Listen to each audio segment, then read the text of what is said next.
এটা হচ্ছে gas leak হয়ে যাচ্ছে বারবার, তার জন্য আমরা এটা খুলছি। খুলে এটা চেক করব প্রপার যে কোথা থেকে লিক হচ্ছে।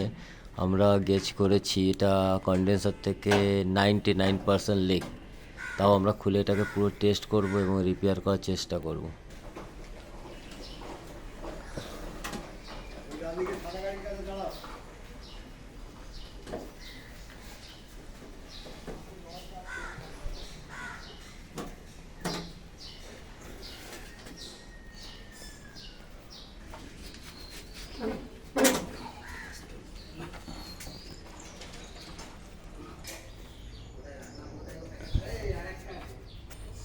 আমরা কন্ডেন্সারে লিক পেয়ে গেছি, কিন্তু লিকটা এখন আমরা আইডেন্টিফাই করব প্রেশার দিয়ে।